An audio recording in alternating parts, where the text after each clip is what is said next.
करती हूँ।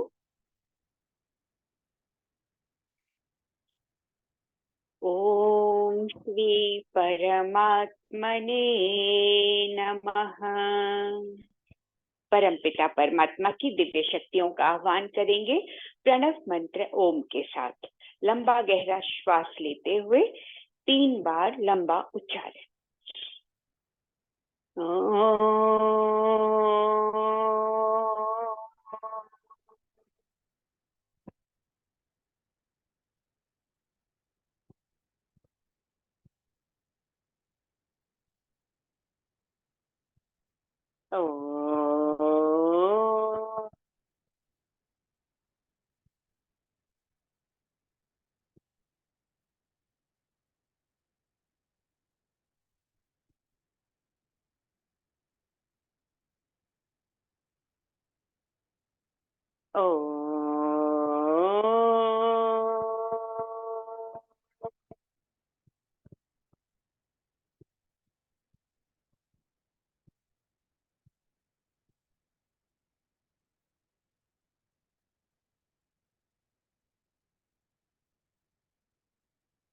ओम भूर्भुवस्वः तत्सवितुर्वरेण्यं भर्गो देवस्य धीमहि धियो यो नः प्रचोदयात्। ॐ त्र्यंबकं यजामहे सुगंधिं पुष्टिवर्धनम् उर्वारुकमिव बन्धनात् मृत्योर्मुक्षीयमामृतात्। ॐ सहनाववतु सहनौ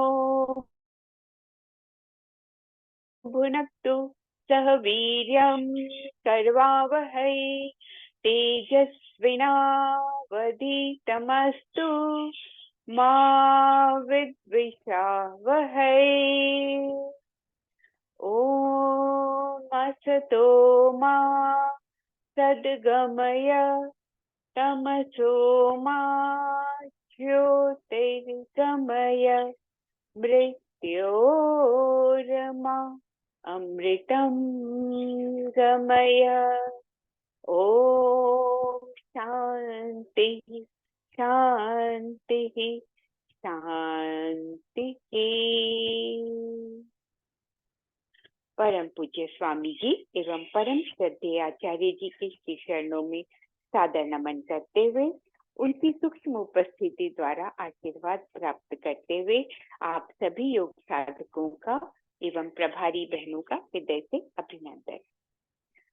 ओम श्री गुरुभ्यो नमः। ओम सर्वेभ्यो नमः।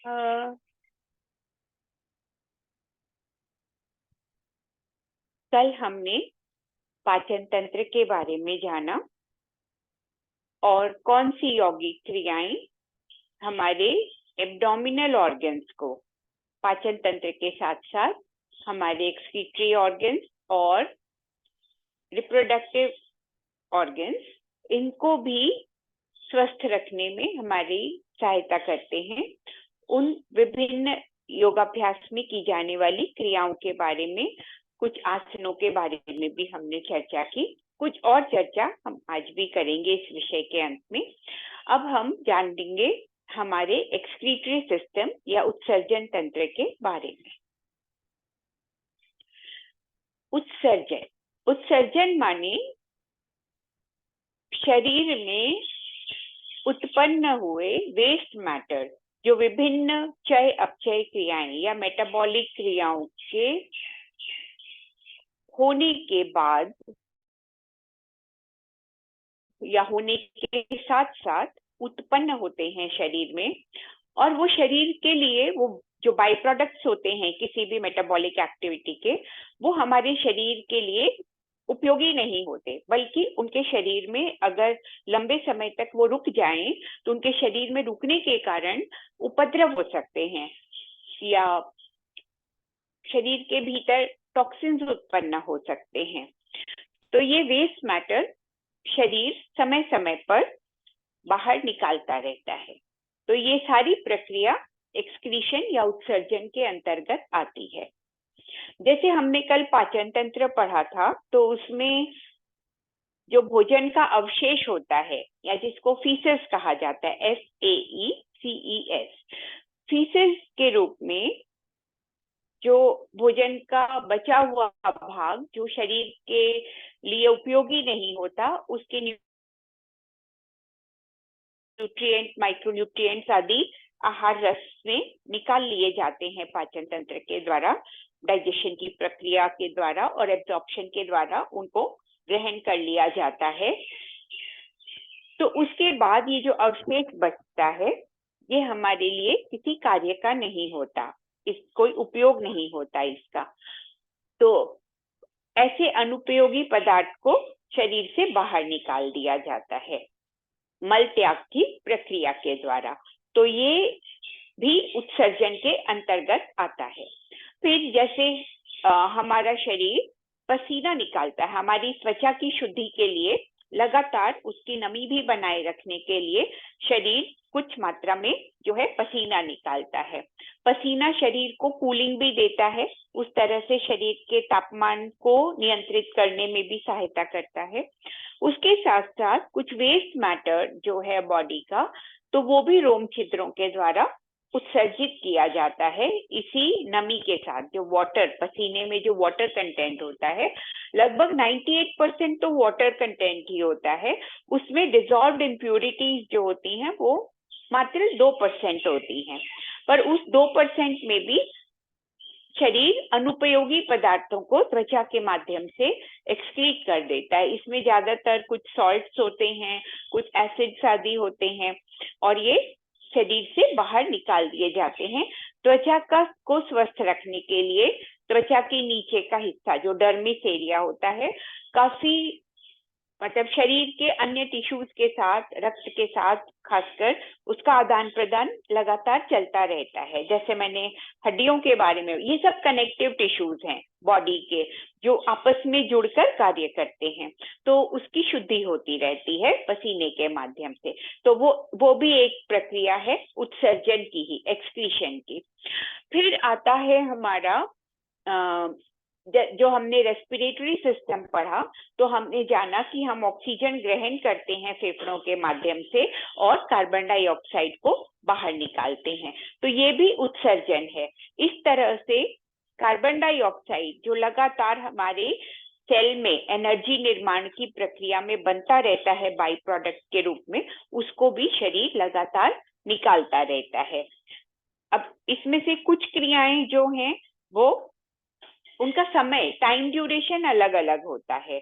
जैसे कार्बन डाइऑक्साइड लगातार बाहर छोड़ी, उत्सर्जित की जाती है।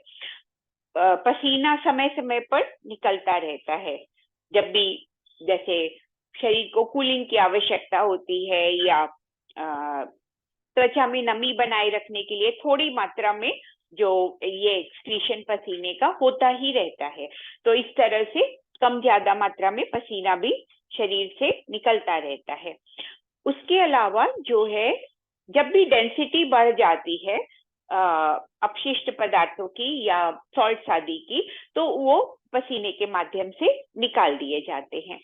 और आपने देखा होगा, मेडिसिन जब लेते हैं या बीमारी जब होती है, तो ये हमारे ब्लड में जब टॉक्सिन्स ज्यादा होते हैं तो वो हमारे पसीने की गंध बदल जाती है। तो इस प्रकार आवश्यकता अनुसार शरीर जो है पसीने के माध्यम से भी वेस्ट मैटर को निकालता रहता है।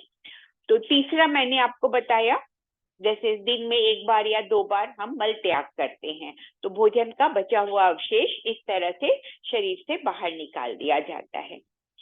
अब ये हो गई लोकलाइज्ड, कुछ हम कहेंगे कार्बन डाइऑक्साइड को छोड़ के। जैसे पसीना स्किन की शुद्धि करता है, कार्बन डाइऑक्साइड तो पूरे शरीर से आती। इसके अलावा भी रक्त जो है वो पूरे शरीर में घूमता हुआ अन्य अपशिष्ट पदार्थों को भी, वेस्ट मैटर को भी अपने आप में समाहित कर लेता है।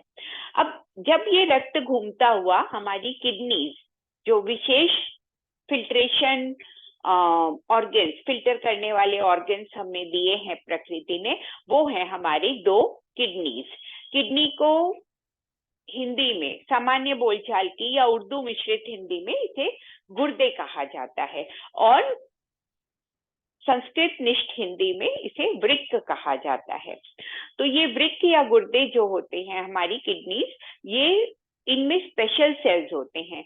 प्रत्येक किडनी में 2 किडनीज हैं, दाईं और बाईं तरफ, पसलियों के नीचे की तरफ, थोड़ा पसलियों के अंदर इनका हिस्सा होता है, थोड़ा पीछे की ओर होता है।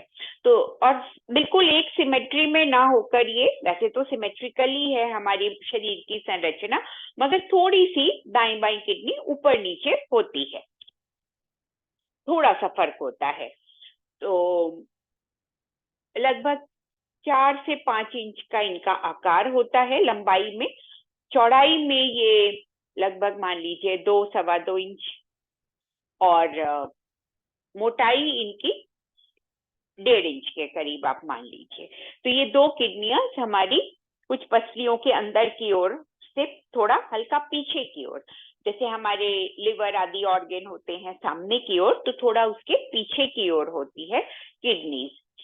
तो ये जो किडनीज होती हैं हमारी, प्रत्येक किडनी में लगभग 10 लाख फिल्टर सेल्स या नेफ्रॉन्स होते हैं, और इनके बीच बीच में कुछ एक और संरचना होती है, ट्यूबुलर सेल्स।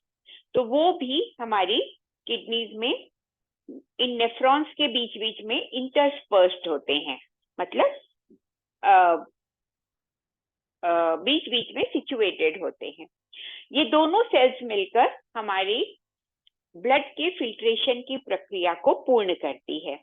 मुख्य फिल्ट्रेशन नेफ्रॉन्स में होता है, और अगर अधिक मात्रा में कोई चीजों को निकाल देता है नेफ्रॉन छानकर, फिल्टर करके, तो उसका रीएब्जॉर्प्शन इन ट्यूबुलर सेल्स के माध्यम से होता है, जिसके द्वारा हमारे ब्लड का वॉल्यूम और डेंसिटी आदि, विस्कोसिटी आदि नियंत्रित की जाती है। तो ये दोनों ही तरह के सेल्स जो होते हैं, ये अपना अपना योगदान देते हैं। तो आइए इस संरचना को थोड़ा और अच्छी तरह समझते हैं एक डायग्राम की मदद से। तो नेहा बहन, एक्सक्रीटरी सिस्टम का डायग्राम स्क्रीन पर ले आए। जी दीदी। हाँ, अब जैसा मैंने आपको बताया, पसीने के माध्यम से जो मतलब जो पसीना निकलता है, उसमें लगभग 2% ही डिसॉल्व्ड इम्प्यूरिटीज होती है, पर यूरिन के माध्यम से हमारा शरीर लगभग 4% डिसॉल्व्ड इम्प्यूरिटीज जो रक्त में घुली हुई होती है और बाद में फिल्टर करने के बाद वो यूरिन में आ जाती है, तो लगभग 4% वेस्ट या इम्प्योरिटीज जल में घुली हुई वो यूरिन का कॉम्पोजिशन होता है। अब ये आप अपनी स्क्रीन पर हमारी किडनी की संरचना या पूरा एक्सक्रीटरी सिस्टम वो देख रहे हैं। तो 2 किडनीज आपको दिखाई दे रही हैं। एक किडनी जो है आपके बाएं हाथ की तरफ, एक्चुअली राइट किडनी है, वो आपको पूरी दिखाई दे रही है, उसकी बाह्य संरचना आपको दिख रही है, कैसी वो बाहर से दिखती है। और जो दाहिने हाथ की तरफ लेफ्ट किडनी है, वो आपको उसका वर्टिकल क्रॉस सेक्शन, बिल्कुल मिडिल क्रॉस सेक्शन आपको दिखाई दे रहा है, तो उसमें आप उसकी आंतरिक संरचना को देख पा रहे हैं। अब ये 2 किडनियां प्रकृति ने हमें प्रदान की है, मगर एक किडनी भी हमारे एक्सक्रीशन के कार्य को करने में सक्षम है, पर प्रकृति ने हर चीज हमें जरूरत से कुछ अधिक प्रदान की है, ताकि अगर थोड़ा बहुत उसमें उसकी कार्यक्षमता में कमी भी हो, तो भी हमारे शरीर को विशेष परेशानी का सामना ना करना पड़े। तो किडनी की संरचना जो होती है, मैंने आपको बताया कि इसमें लगभग प्रत्येक किडनी में लगभग 10 लाख जो है नेफ्रॉन्स होते हैं, फिल्टर सेल्स होते हैं। और फिल्टर सेल की संरचना आप देखना चाहें तो लोअर राइट हैंड साइड में दाहिने हाथ की तरफ नीचे की ओर जो दिखाया गया है वो एक नेफ्रॉन दिखाया गया है आपको। अब जो किडनीज हैं, वापस हम पहले डायग्राम पर आते हैं। किडनीज के बीचों बीच आप लाल और नीली वेसल्स देख रहे हैं, ये ब्लड वेसल्स हैं। लाल रंग में आर्टरी को दिखाया जाता है, ब्लू कलर में वेन को। तो ये रीनल आर्टरी और रीनल वेन है। अब ये आप देख रहे हैं दोनों ही किडनीज के अंदर तक जा रही हैं और प्रशाखाओं में विभाजित होते हुए प्रत्येक नेफ्रॉन और ट्यूबुलर सेल्स के साथ कनेक्ट होती हैं। तो ये पहला जो रीनल आर्टरी है उसकी प्रशाखाएं सारी हमारे नेफ्रॉन्स तक पहुंचती हैं और इसी प्रकार रीनल वेन की प्रशाखाएं भी हमारे सभी नेफ्रॉन्स तक पहुंचकर, और आप देख रहे हैं जब नेफ्रॉन को आप ध्यान से देखेंगे तो उसके साथ जुड़ी हुई है रीनल कैपिलरीज जो हैं, उनके पूरा एक जाल नुमा उसके साथ जुड़ा हुआ है।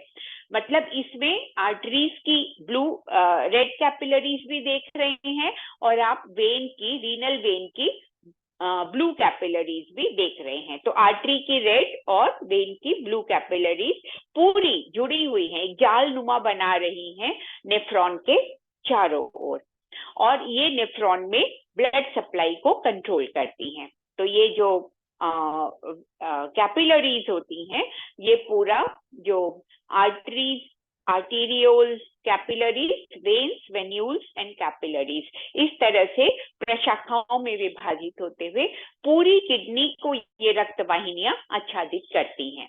प्रत्येक नेफ्रॉन और प्रत्येक ट्यूबुलर सेल्स के साथ इनका कनेक्शन होता है, ये जुड़ी होती हैं ताकि रक्त के आवागमन की पूरी उसको फैसिलिटेट करती हैं। तो ये आपका जब रक्त हमारे नेफ्रॉन में से जाता है, यहाँ पे ऊपर आप एक कप नुमा संरचना देख रहे हैं, इसे बाउमेन्स कैप्सूल कहते हैं। बाउमेन्स कैप्सूल ये जो होता है ये एक कप नुमा संरचना, इसके अंदर भी आप देख रहे हैं कुछ वाहिनियों का जाल सा है, वो ग्लोमेरुलस कहलाता है।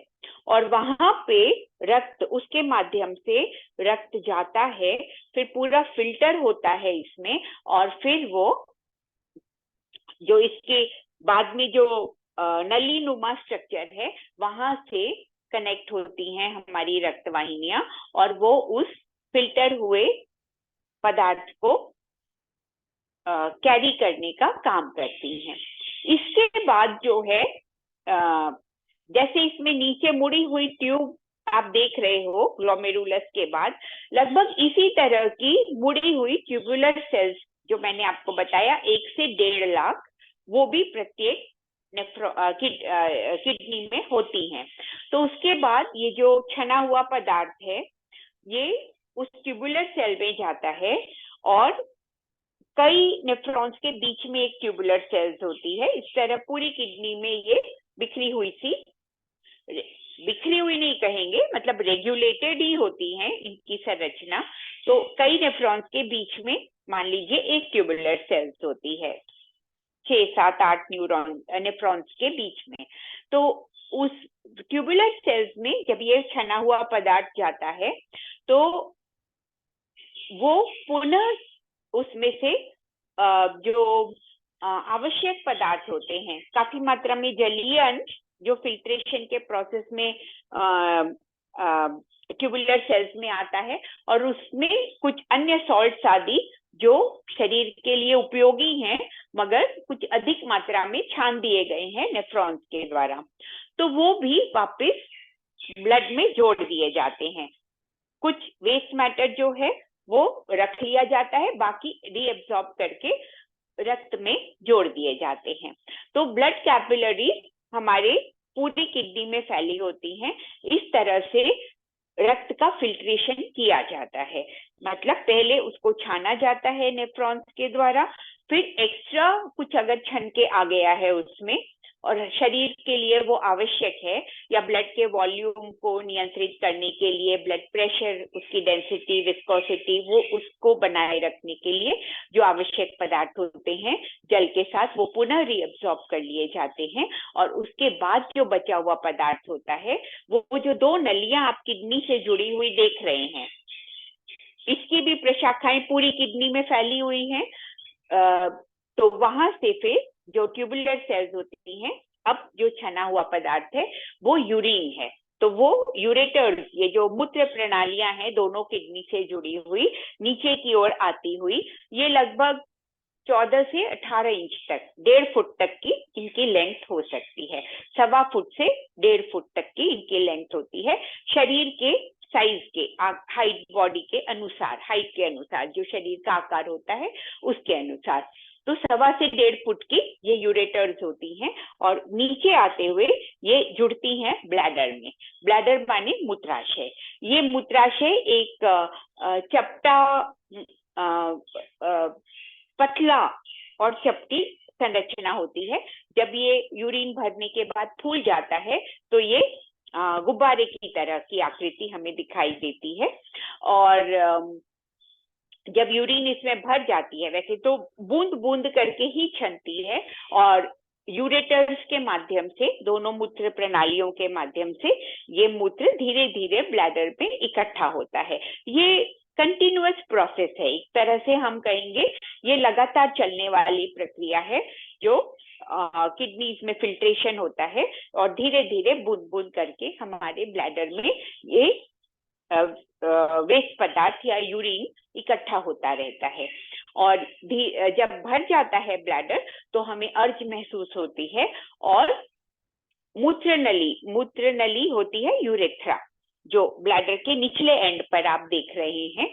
तो ये महिलाओं में कुछ छोटी होती है और पुरुषों में ये शिश्न से होकर बाहर आती है, तो ये लगभग 8 से 9 इंच की होती है। महिलाओं में ये लगभग 1.5-2 इंच की होती है।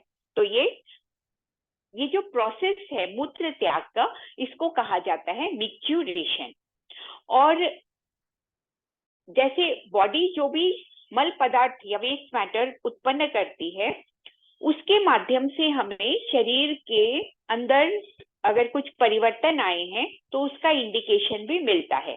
सबसे पहले चेंज या परिवर्तन जो आता है बॉडी में, अगर कोई इम्बैलेंस होता है या कोई रोग या इन्फेक्शन आ गया है, तो सबसे पहला इंडिकेशन जो है वो मल पदार्थों में, हमारे शरीर से जो निकलने वाले अपशिष्ट पदार्थ होते हैं, मल होते हैं शरीर के, उनके द्वारा हमें पता लगता है। तो मिक्चुरेशन के प्रोसेस में भी अगर बर्निंग है, अगर इचिंग है, अगर दुर्गंध है हमें महसूस हो रही है, या यूरिन में झाग हैं, या उसका कलर चेंज हो रहा है, तो उसके माध्यम से हमें शरीर में होने वाले परिवर्तन या रोग या इन्फेक्शन, उसके बारे में हमें जानकारी मिलती है। कई बार हमारे भोजन या हमने कोई दवा आदि ली है तो उसका रंग और गंध भी यूरिन में हमें दिखाई देता है, पता लगता है। या फिर शरीर में कभी रोग हो जाते हैं, कोई हमें इन्फेक्शन आदि हो जाते हैं, कॉमन है यूरिनरी ट्रैक्ट इन्फेक्शन, तो कुछ क्लाउडी सा यूरिन, या यूरिन में प्रोटीन का जाना जिसे प्रमेह कहते हैं, शुगर का जाना जिसे मधुमेह कहते हैं, या पस सेल्स का होना, तो ये सब वो जो इन्फेक्शन बताता है। तो इस तरह से ये हमें इंडिकेशन मिलता है। कुछ चीजों की जानकारी तो यूरिन टेस्ट के बाद ही होती है, मगर कुछ चीजें जैसे रंग है, दुर्गंध है, झाग बन रहे हैं, क्लाउडी है, तो कलर चेंज है, ये सब हमें दिखाई देता है, हमें पता लगता है, अपने सेंसेस के द्वारा हमें पता लगता है। तो ये जो है इसको ध्यान देना चाहिए। मिक्चुरेशन के प्रोसेस पे ध्यान देने से पहले तो जैसे वैद्य या डॉक्टर होते थे, पूछते थे, यूरिन से संबंधित प्रश्न पूछते थे, पर अब उनको अगर ऐसा कुछ लगता है तो वो सीधा टेस्ट लिख देते हैं, urine test, stool test, blood test, आदि ये जो इन टेस्ट के माध्यम से पता लग जाता है। पहले इतनी तरह के टेस्ट, ब्लड टेस्ट नहीं हुआ करते, तो यूरिन और स्टूल को देखकर ही पता लगता था, इससे संबंधित प्रश्न पूछकर ही वो बीमारी का अनुमान लगाते थे। पर आजकल बहुत सारे टेस्ट होते हैं, पर फिर भी अगर आप रेगुलरली ऑब्जर्व करते हैं अपने मल पदार्थों को तो इजियर होता है या जल्दी पता लग जाता है रोग का। आप जल्दी वैद्य या डॉक्टर के पास जाएंगे और आपको जल्दी अपने रोग का निदान करने में मदद मिलेगी, निदान और निवारण करने में मदद मिलेगी। तो ये आपका जो किडनी का प्रोसेस होता है ये मैंने आपको बताया। इसके अलग अलग पार्ट्स हैं, जैसे किडनी का जो सेंट्रल पार्ट होता है वो मेड्यूला कहलाता है, आउटर जो पार्ट होता है वो कॉर्टेक्स कहलाता है। तो इस तरह से ये, और आप जो लेफ्ट हैंड साइड में जो किडनी, पूरी किडनी जो देख रहे हैं, बाह्य उसका देख पा रहे हैं बाह्य संरचना, तो उसके ऊपर आप ये पीली टोपी नुमा एक संरचना भी देख रहे हैं। दूसरी किडनी में भी वो दिख रही है पर थोड़ी छोटी दिखाई दे रही है। थोड़ा पास से ऑब्जर्व करेंगे या जूम करके देखेंगे तो आपको दिखाई देगी। ये होती है एड्रिनल ग्लैंड। एड्रिनल ग्लैंड जो है ये इसका भी सेंट्रल पार्ट मेड्यूला होता है, आउटर कवरिंग जो होती है पूरी वो कॉर्टेक्स होती है, और इसके ये जो अलग अलग पार्ट होते हैं अलग अलग तरह के हार्मोन्स बनाते हैं। हार्मोन्स क्या होते हैं अभी हम आगे उसके बारे में विस्तृत चर्चा करेंगे, पर यहाँ पर ये जो हार्मोन बनते हैं इनको प्रेरित करते हैं ब्रेन से, या ब्रेन में जो मास्टर ग्लैंड है पीयूष ग्रंथि, पिट्यूटरी ग्लैंड, उससे आने वाले कुछ हार्मोन्स या केमिकल्स कहेंगे हम उनको। सारे हार्मोन्स एक तरह के अलग अलग तरह के केमिकल्स ही होते हैं, और वो डायरेक्ट ब्रेन में जो हमारी पीयूष ग्रंथि होती है वो डायरेक्टली उसको ब्लड में छोड़ देती है, अपने आसपास जो उनके ब्लड होता है उसमें छोड़ देती है, और रक्त के माध्यम से घूमते हुए वो जब किडनी तक आते हैं तो हमारी एड्रिनल ग्लैंड में उनके रिसेप्टर्स होते हैं, वो उस पर्टिकुलर हार्मोन को ही रिसीव करते हैं। अब जब ये अंदर जाते हैं तो वो प्रेरित करते हैं मेड्यूला और कॉर्टेक्स पार्ट को एड्रिनल ग्लैंड के, और वो फिर अपने अपने हार्मोन्स बनाते हैं, और वो हार्मोन्स भी जो हैं वो किडनी फंक्शन में मदद करते हैं। जैसे किडनीज में मैंने आपको बताया एक नेफ्रॉन्स तो फिल्टर करके निकालते हैं जो एक्स्ट्रा है, उन्हें कैसे पता लगता है कि कौन सी चीज एक्स्ट्रा है, तो वहां पर ये हार्मोन्स ही उनको प्रेरित करते हैं। और फिर ट्यूबुलर सेल्स मैंने कहा रीएब्जॉर्प्शन का काम करते हैं, तो उसको भी प्रेरित करते हैं वो ये इस तरह के ये हार्मोन्स ही होते हैं। कुछ ब्रेन से आने वाले डायरेक्ट केमिकल्स होते हैं, जैसे हमारी पिट्यूटरी ग्लैंड में एक हार्मोन बनता है एंटी डायूरेटिक हार्मोन एडीएच, जिसे वैसोप्रेसिन भी कहते हैं। तो ये एडीएच जो होता है, डायूरेटिक्स क्या होते हैं, मूत्र की मात्रा को बढ़ाने वाले केमिकल्स, यहाँ पे मैं कह रही हूँ एंटी डायूरेटिक हार्मोन। तो एडीएच ये क्या काम करता है, ये मूत्र की मात्रा को कम करने का उल्टा काम करता है। तो ये प्रेरित करता है हमारे ट्यूबुलर सेल्स को, जो किडनीज में इंटरस्पर्स्ड ट्यूबुलर सेल्स होते हैं लगभग 1.5 लाख की संख्या में, उनको प्रेरित करता है। और जो ज्यादा फिल्टर हो गया है, जो एक्स्ट्रा फिल्टर हो गया है नेफ्रॉन के द्वारा, वो पदार्थ जो हमें अभी चाहिए उनको रीअब्सॉर्ब करने का काम करता है। एडीएच इन ट्यूबुलर सेल्स को प्रेरित करता है उन्हें पुनः रीअब्सॉर्ब करने के लिए। तो इस तरह hormones play a very important role. देखिए हमारे डाइजेस्टिव सिस्टम में भी कुछ हार्मोन्स होते हैं, मगर मुख्यतया वहाँ एंजाइम्स काम करते हैं। एंजाइम्स जो हैं वो विशेष ग्रंथियों के द्वारा बनाए जाते हैं। कुछ हमारे ऑर्गन्स हैं डाइजेस्टिव सिस्टम के, उनमें भी ये ग्रंथियां, छोटे छोटे ग्लैंडुलर सेल्स होते हैं, जैसे स्टमक में और छोटी आंत के कुछ हिस्से में, तो वो भी, और जैसे मैंने बताया मुख में सैलिवरी ग्लैंड्स में भी एंजाइम्स होते हैं। तो ये भी भोजन के पाचन